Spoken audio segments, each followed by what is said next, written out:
Hello, ನಮಸ್ಕಾರ ಸ್ನೇಹಿತರೆ.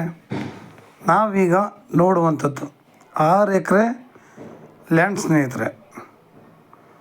ನಿಮಗೆ ಇದು ಮಿಕ್ಸಿಂಗ್ ಸಾಯಿಲ್ ಅಂದರೆ ಕೆಂಪು ಮತ್ತು ಬ್ಲ್ಯಾಕ್, ಅಂದರೆ ಅಂಥ ಬ್ಲ್ಯಾಕ್ ಅಲ್ಲ, ಸ್ವಲ್ಪ ನಿಮಗೆ ಭೂಮಿ ಬಂದು ಮೆರಿನ್ ಕಲರ್ ಕಾಣಿಸುತ್ತೆ. ಮಣ್ಣು ವ್ಯವಸಾಯಕ್ಕೆ ತುಂಬ ಯೋಗ್ಯವಾಗಿರುವಂಥ ಮಣ್ಣು. ಏನಪ್ಪ ಈ ಥರ ಹೇಳ್ತೀರಾ ಅಂತಂದರೆ, ಇಲ್ಲಿ ನೀರು ಯಥೇಚ್ಛವಾಗಿ ಇರೋದರಿಂದ ಕೆಲವೊಂದು ಮಣ್ಣುಗಳು ಕರಗಿ ಈ ಥರ ಆಗಿರ್ತವೆ. ಕಲರು ಜಾಸ್ತಿ ಇದ್ದಾಗ ಮಣ್ಣಿನ ಕಲರ್ ಕೂಡ ತಿರುಗಿರ್ತವೆ. ಆ ಸಾಲಿಗೆ ಸೇರಿದ್ದು. ನಮಗೆ ಇಲ್ಲಿ ಚಾನಲ್ ಇದೆ, ಚಾನಲ್ ಅವೈಲೇಬಲ್ ಇದೆ, ಪೊಲ್ಯೂಷನ್ ಇಲ್ಲ ಸ್ನೇಹಿತರೆ. ಸ್ಟೇಟ್ ಹೈವೇಯಿಂದ 1 ಕಿಲೋಮೀಟ್ರ್ ಮಡ್ ರೋಡ್ ಆಗುತ್ತೆ, 1ರಿಂದ 1.5 ಕಿಲೋಮೀಟ್ರ್ ಮಡ್ ರೋಡ್ ಆಗುತ್ತೆ. ಜಾಗ ಮಾತ್ರ ಸೂಪರಾಗಿದೆ. ಒಂದು ಬೋರು ಕೂಡ ಇದೆ. ನಮಗೆ ಚಾನಲ್ ನೀರು ಕೂಡ ಅವೈಲೇಬಲ್ ಆಗುತ್ತೆ. ಇದು ನಿಮಗೆ ಬೆಂಗಳೂರಿಗೆ 135 ಕಿಲೋಮೀಟ್ರ್ ಆಗುತ್ತೆ ಸ್ನೇಹಿತರೆ. ಬೆಂಗಳೂರಿಗೆ 135 ಕಿಲೋಮೀಟ್ರ್ ಆಗುತ್ತೆ. ಮೈಸೂರಿಗೆ 75 ಕಿಲೋಮೀಟ್ರ್ ಆಗುತ್ತೆ. ಜಾಗ ನಮಗೆ ಚಿಹ್ನೆ ಇದ್ದಂಗಿದೆ. ಜಾಗದ ಬಗ್ಗೆ 2 ಮಾತಿಲ್ಲ ಸ್ನೇಹಿತರೆ. ಲ್ಯಾಂಡ್ ಫ್ಲ್ಯಾಟಾಗಿ ತುಂಬ ಸೂಪರಾಗಿದೆ. ಇವರು ಪರ್ ಎಕರ್ 28 ಲ್ಯಾಕ್ಸ್ ಹೇಳ್ತಾಯಿದ್ದಾರೆ. 1 ಎಕರೆಗೆ 28 ಲಕ್ಷ ಅಂತ ಹೇಳ್ತಾಯಿದ್ದಾರೆ. ನೇರ ನಾವು ಓನರ್ ಜೊತೆ ಮಾತಾಡೋಣ ಸ್ನೇಹಿತರ ಮೇಲೆ. ಯಾಕೆಂದರೆ ಎಲ್ಲೇ ಆದರೂ ನೇರ ನಿಮಗೆ ಓನರ್ ಜೊತೆ ಮಾತುಕತೆ. ಇಲ್ಲಿ ಮುಂದುಗಡೆ ಮಾತ್ರ ಸ್ವಲ್ಪ ಮುಳ್ಳಿನ ಗಿಡ ಬೆಳ್ಕೊಂಡಿದೆ. ಇನ್ನು ಬಾಕಿ ಎಲ್ಲ ಫ್ಲ್ಯಾಟಾಗಿ ತುಂಬ ಚೆನ್ನಾಗಿದೆ. ಒಂದು ಬೋರು ಕೂಡ ಇದೆ ಸ್ನೇಹಿತರೆ ನಮಗೆ. ಆದರೆ ನೀರಾವರಿ ಏರಿಯಾ ಮಾತ್ರ. ನೀವು ಇಲ್ಲೆಲ್ಲ 80ರಿಂದ 120 ಅಡಿಗೆಲ್ಲ ನೀರು ಸಿಗುವಂತಹ ಒಂದು ಜಾಗ ಇದು.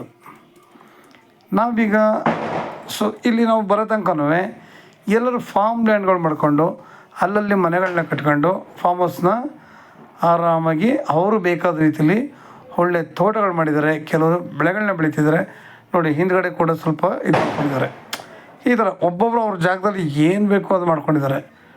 ನಾವು ಕೂಡ ಇಲ್ಲಿ ಒಂದು ಫಾರ್ಮ್ ಹೌಸ್ನ ಕಟ್ಕೊಂಡು ಒಳ್ಳೆ ಅಡಿಕೆ, ತೆಂಗು, ಮಾವು, ದಾಳಿಂಬೆ, ಸಪೋಟ, ಖರ್ಜೂರ, ನಾನಾ ರೀತಿಯ, ಒಂದು ಬಗೆಯಲ್ಲ, ನಾನಾ ರೀತಿಯ ಬಗೆಯ ಗಿಡಗಳನ್ನ ಹಾಕಿ ತೋಟ ಮಾಡಿದಾಗ ನೋಡೋಕ್ಕೆ 2 ಕಣ್ಣು ಸಾಲಲ್ಲ ಸ್ನೇಹಿತರೆ.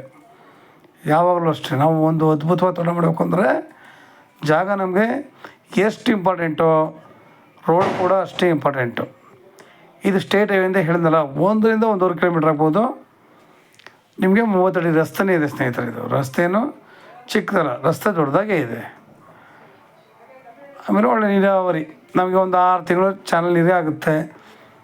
6ರಿಂದ 8 ತಿಂಗಳಾಗುತ್ತೆ. ಯಾಕೆಂದರೆ ಇಲ್ಲಿಗೆ 2 ನೀರುಗಳು ಬಂದು ಸೇರೋದ್ರಿಂದ ನಮಗಿಲ್ಲಿ ತುಂಬ ಅನುಕೂಲ ಇದೆ ಸ್ನೇಹಿತರೆ. ನೀರಿಗೆ ಅಂತ ತೊಂದರೆ ಏನೂ ಇಲ್ಲ. ನಾವು ಯಾವ ರೀತಿ ಬೇಕು ತೋಟನ ಆ ರೀತಿ ತೋಟ ಮಾಡ್ಬೋದು ನೋಡಿ. ಆಮೇಲೆ ಲೊಕೇಶನು ಅಷ್ಟೇ.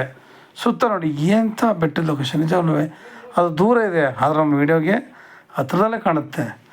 ಈ ಥರ ಪರಿಸರದಲ್ಲಿ ಒಳ್ಳೆ ಜಾಗ, ಒಳ್ಳೆ ವಾತಾವರಣ, ಒಳ್ಳೆ ಗಾಳಿ ಸ್ನೇಹಿತರೆ. ಯಾರದೇ ನಮಗೆ ಡಿಸ್ಟರ್ಬೆನ್ಸ್ ಇಲ್ಲ, ತೊಂದರೆ ಇಲ್ಲ.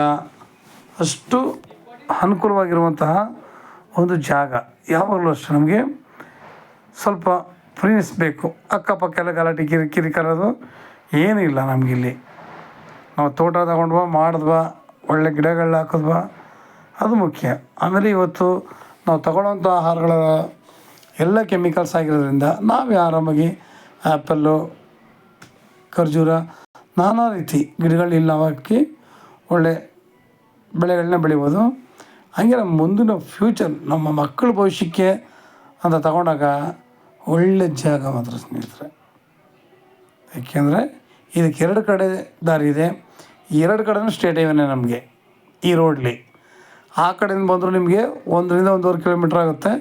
ಈ ಕಡೆಯಿಂದಲೂ ಅಷ್ಟೇ ಸೆಂಟ್ರ್ ಕರೆಕ್ಟಾಗಿ ಲ್ಯಾಂಡ್ ಇದೆ. ಅದರಲ್ಲಿ 2 ಮಾತಿಲ್ಲ ನಿಮಗೆ.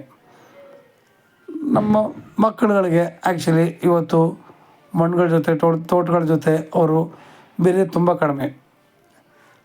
ಹಳೆ ಕಾಲದಲ್ಲಿ ಏನು ಮಾಡ್ತಿದ್ರು, ಪ್ರತಿಯೊಬ್ಬರು ಮಣ್ಣಲ್ಲಿ ಆಟ ಆಡ್ಕೊಂಡು ಬೆಳೆದು ತಾಕತ್ತಾಗಿದ್ದರು. ಇವತ್ತಿನ ಮಕ್ಕಳೆಲ್ಲ ಜಾಸ್ತಿ ಮೊಬೈಲು, ಟಿ ವಿ, ಎಜುಕೇಷನ್, ಓದು ಮತ್ತು ಟ್ಯೂಷನ್ ಇಷ್ಟೇ ಆಯಿತು. ಇವತ್ತಿನ ಮಕ್ಕಳಿಗೆ ದೈಹಿಕವಾಗಿ ಮತ್ತು ಮಾನಸಿಕವಾಗಿ ಈ ಥರ ಒಳ್ಳೆಯ ಪರಿಸರ ಇದ್ದರೆ ತುಂಬ ಅನುಕೂಲ ಸ್ನೇಹಿತರೆ. ಪ್ರತಿಯೊಬ್ಬರೂ ಅಷ್ಟೇ, ಶಾಲೆಯಲ್ಲಿ ಕಲಿಯೋದಕ್ಕಿಂತ ಹೆಚ್ಚಾಗಿ ನಾವು ಹೊರಗಡೆ ಕಲಿಯೋದು ಸಾಗರದಷ್ಟಿರುತ್ತೆ. ಶಾಲೆಯಲ್ಲಿ ಸ್ವಲ್ಪ ಮಾತ್ರನೇ ಕಲಿಯೋದು ನಾವು, ಆದರೆ ಪ್ರತಿಯೊಂದು ಕೂಡ ನಾವು ಹೊರಗಡೆ ಜಗತ್ತಲ್ಲೇ ಕಲಿಯುವಂಥದ್ದು. ಆಮೇಲೆ ನಮ್ಮ ಮಕ್ಕಳಿಗೆ ಪ್ರತಿಯೊಂದು ಸ್ಟ್ರಾಂಗ್ ಆಗಬೇಕಂದ್ರೆ ನಾವು ಈ ಥರ ಜಾಗಗಳಲ್ಲಿ ವರ್ಕ್ ಮಾಡಬೇಕು ಸ್ನೇಹಿತರೆ. ವರ್ಕ್ ಮಾಡಿದಾಗಲೇ ಪ್ರತಿಯೊಬ್ಬರಿಗೂ ಕೂಡ ಮೈಂಡು ಪೀಸ್ ಆಫ್ ಮೈಂಡ್ ಅಂದರೆ ಒಳ್ಳೆ ಜ್ಞಾನ ಬರುತ್ತೆ. ನಿಮಗೆ ಹೆಚ್ಚಿನ ಮಾಹಿತಿಗಾಗಿ 6360446978 ಈ ನಂಬರ್ಗೆ ಕಾಲ್ ಮಾಡಿ, ಲೈಕ್ ಮಾಡಿ ಮತ್ತು ಶೇರ್ ಮಾಡಿ ಸ್ನೇಹಿತರೆ. ನೀವು ಶೇರ್ ಮಾಡೋದ್ರಿಂದ ಎಷ್ಟು ಜನಗಳಿಗೆ ತಲುಪುತ್ತೋ, ಎಷ್ಟೋ ಜನಗಳು ಒಳ್ಳೆ ಲ್ಯಾಂಡ್ ಬೇಕು ಅಂತಾರೆ, ನನಗೆ ದುಡ್ಡು ಪರವಾಗಿಲ್ಲ 1 ಲಕ್ಷ ಜಾಸ್ತಿ ಇರೋ ಒಳ್ಳೆ ಜಾಗ ಬೇಕು ಅನ್ನೋರಿಗೆ 7 ಮಾಡಿಸ್ತಂಥ ಜಾಗ, ಅದರಲ್ಲಿ 2 ಮಾತಿಲ್ಲ. ಪ್ರತಿಯೊಬ್ಬರು ಅಷ್ಟೇ ಈ ಥರ ಲ್ಯಾಂಡ್ಗಳು ಕೊಂಡ್ಕೊಂಡಾಗ ತುಂಬ ಅನುಕೂಲ ಇದೆ ಸ್ನೇಹಿತರೆ. ನಾವು ಎಲ್ಲೇ ಹೋದ್ರೂ ನೀರಾವರಿಗೆ ಪ್ರಾಮುಖ್ಯತೆ. ನೀರಿದ್ದರೆ ಏನು ಬೇಕಾದ್ರೂ ಮಾಡ್ಬೋದು, ಇಂಗು ತಂಗಿದ್ರೆ ಮಂಗನ ಅಡುಗೆ ಮಾಡ್ತಾರೆ ಅನ್ನೋ ಮಾಹಿತಿ ಐತೆ ಸ್ನೇಹಿತರೆ. ನಮಸ್ಕಾರ, ಧನ್ಯವಾದಗಳು ನಿಮಗೆ.